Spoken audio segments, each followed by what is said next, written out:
se levantou contra o reinado do seu pai.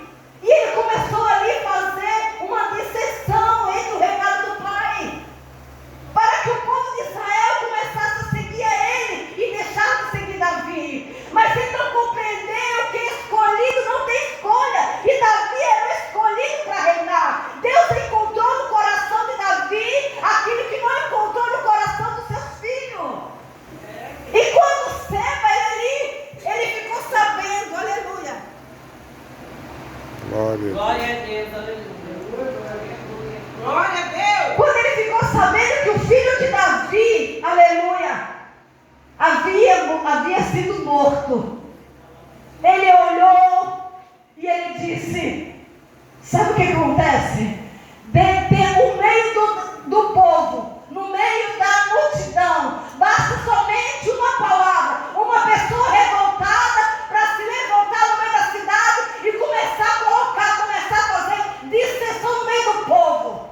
Porque as pessoas precisam, muitas das vezes, ouvir uma palavra, aleluia, no qual convém o seu coração encher, aleluia, de mentiras, de coisas que não vai ter crescimento. Davi era um escolhido, e mesmo com a diferença, com a situação que ele se encontrava, havia estado com o seu coração dolorido porque perdeu o seu filho, independente da situação que ele foi morto, ou foi a causa da sua morte, ele era filho. E filho, a gente olha para um filho diferente. A gente não olha para o vizinho ou para o sobrinho como olhamos para o filho. Olhamos para o filho e dizemos: esse saiu do meu ventre.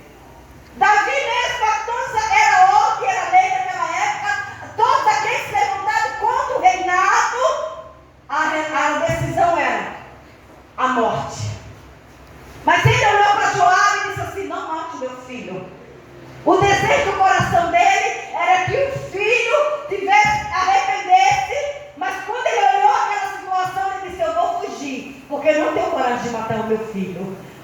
E quando Seba, ele ficou sabendo que o filho de Salomão, o filho de Davi, havia sido morto, ele se levantou imediatamente, começou a balançar a buzina daquela cidade, e ele disse: quem é Davi?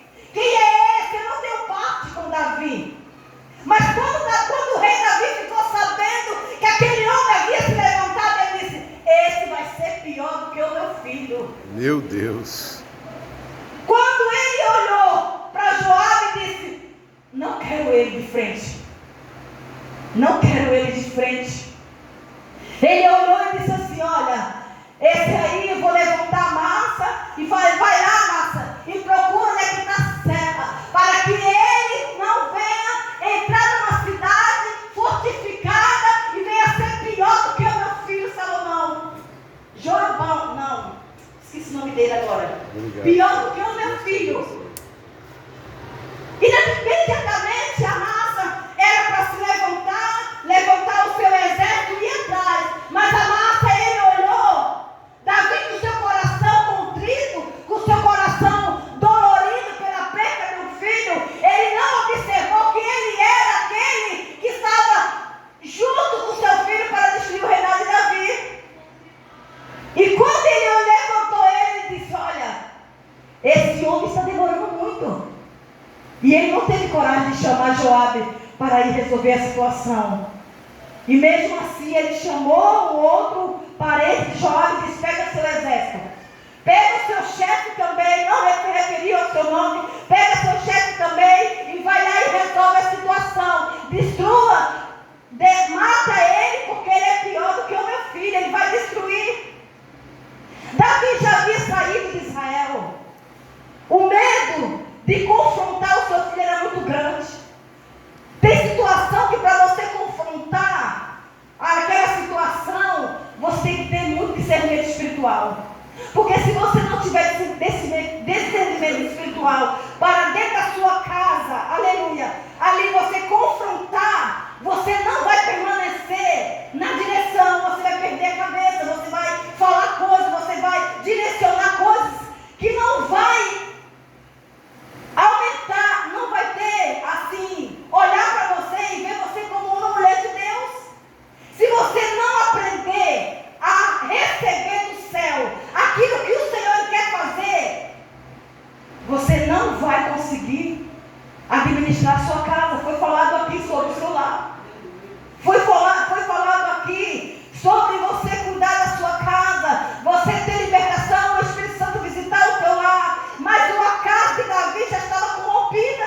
Meu Deus. A casa de Davi, a Bíblia diz: o Senhor usou o profeta Natan e disse: olha, a tua casa não tirará a espada. Quando Davi se deparou com seu filho, a primeira coisa que ele pensou e disse, ele lembrou: a espada não separará da minha casa. O que ele iria fazer naquela situação? Sim. Ele fugiu porque ele sabia que se fosse confrontar ele ia matar. E ao mesmo tempo que aquele soldado se levantou para matar o seu filho, ele disse: não, você não serve mais.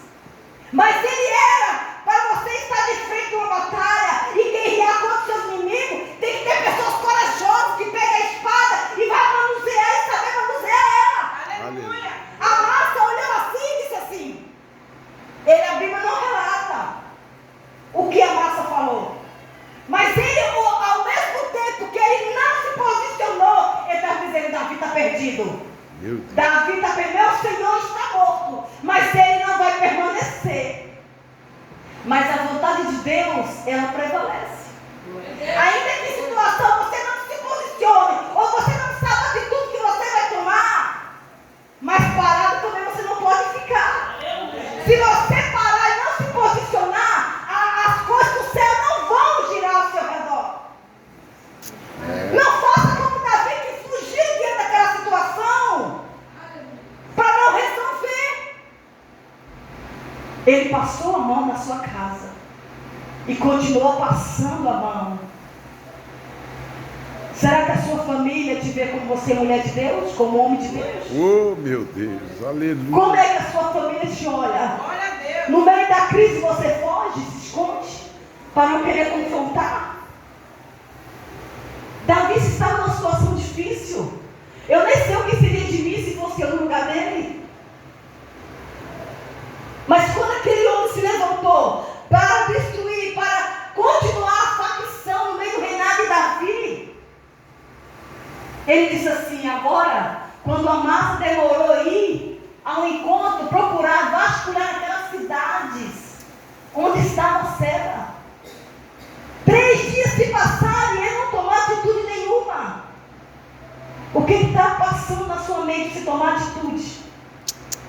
Depende da sua atitude, a solução da tua casa. Se nós não tomarmos atitude espiritual, não vai ter resultado, não vai ter resposta do céu. E quando Joabe se levantou, ele disse, quando o seu sobrinho veio, ele disse: olha, é ordem de Davi que iremos e destruímos Seba. E assim ele fez, cidade por cidade. No meio do caminho ele encontrou Amasa. E a Bíblia vai relatar que ele pegou a espada, deixou cair a espada no chão, e quando ele foi pegar, ele segurou na barba de Amasa e deu uma. A Bíblia diz que ele deu com uma só. Ele matou Amasa. Amasa, ele não se escondeu. Talvez ele não esperava que Joabe iria matá-lo. Muitas das vezes a punhalada ela vem de repente. Mas quando você não toma atitude, quando você não se posiciona, você dá brecha para o inimigo fazer com você. Quando você não se posiciona para saber qual é a vontade de Deus, o inimigo ele ganha ali espaço para avançar e destruir. Mas quando Amasa estava morto no chão, a Bíblia vai relatar que aqueles homens, quando iam passando, em vez de ele continuar para aquela guerra, eles pararam para ver o morto. Meu Deus. Quem está morto já acabou. Quem está morto já está encerrado. E quando você está parado para ver o morto, a vida continua. Quem está morto, perdeu, acabou. Meu Jesus. Aí veio o soldado, cobriu aquele homem, tirou no meio do caminho, e eles continuaram. E chegaram lá na frente dessa cidade, Abel. Aquele inimigo havia entrado naquela cidade e ninguém tinha visto. Olha. Ele entrou e ninguém viu. Aquele homem queria entrou naquela cidade para fazer uma guerra, porque era a maior cidade. Era a cidade mãe, era conselheira, era a cidade de Davi. O povo ali servia Davi. Mas quando ele olhou, ele disse assim, começou a Joabe e os seus exércitos ali batendo naquele portão. Aleluia, ele começou a guerrear ali, a querer destruir, a entrar, e ele estava disposto a matar todo mundo. Ele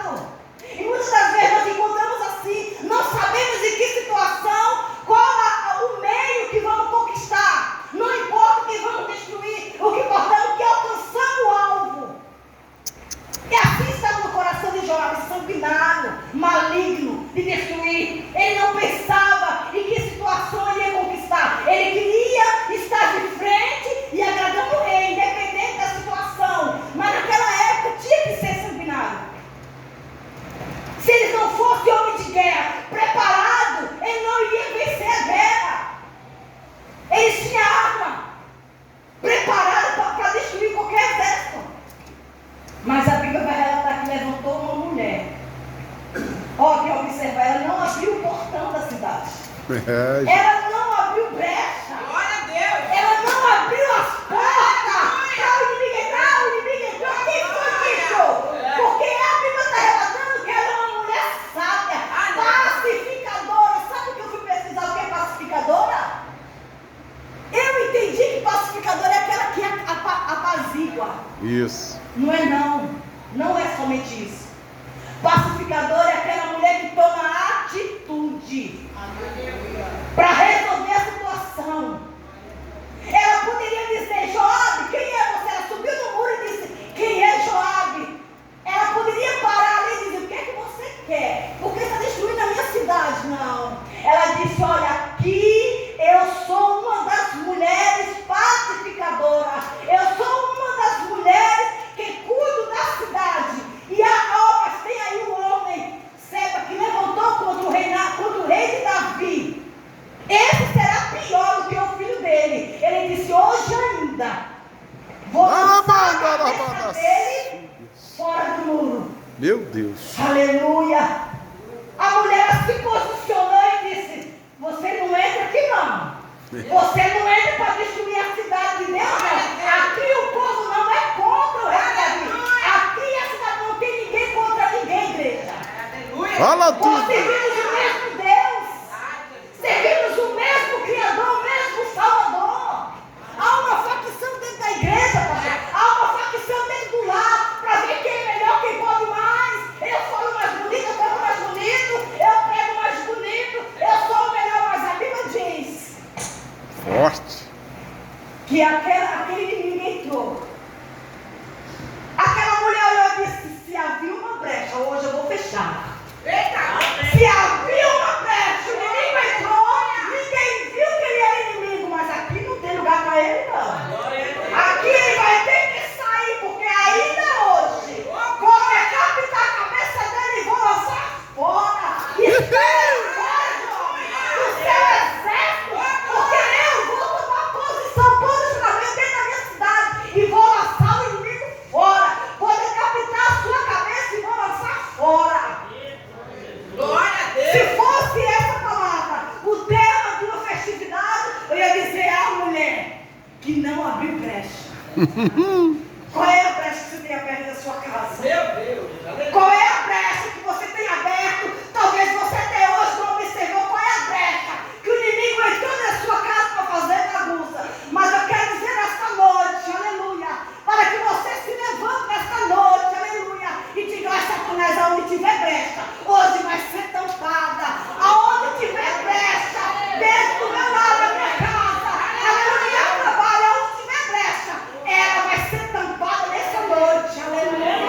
Ela vai ser tampada. Eu vou começar a ver aquilo que eu não vejo. Qual é a brecha? Ela perguntou para aquele soldado, para Joabe: quem entrou? Quem está aqui? Quem está aí? A Bíblia chama Seba, aleluia, filho do diabo. Homem que quer arrumar confusão. Tem pessoas que estão no meio da gente só para arrumar confusão, só para tirar o nosso equilíbrio emocional. E se nós não tivermos Meu Deus. sabedoria e entender, se não tiver brecha, não entra. Meu Deus. Se não tiver brecha, não faz bagunça. Aquela mulher se levantou e disse: pode ter entrado, mas vai sair hoje. Entrou, mas não vai permanecer. Tem brecha, mas não vou tampar hoje. Vou lançar fora todo o mal. E a Bíblia diz: ainda hoje. A Bíblia vai relatar que ela entrou dentro da cidade. E de tarde ela não abriu o portão para lançar a cabeça daquele homem. Ela lançou, disse: olha, João, olha a cabeça dele aí. E a Bíblia diz que ela lançou a cabeça dele fora. Fica de pé, igreja. Não precisa muito para falar e você entender a palavra. Não é por muito falar, de cansar, que você vai compreender a palavra. Mas eu quero que você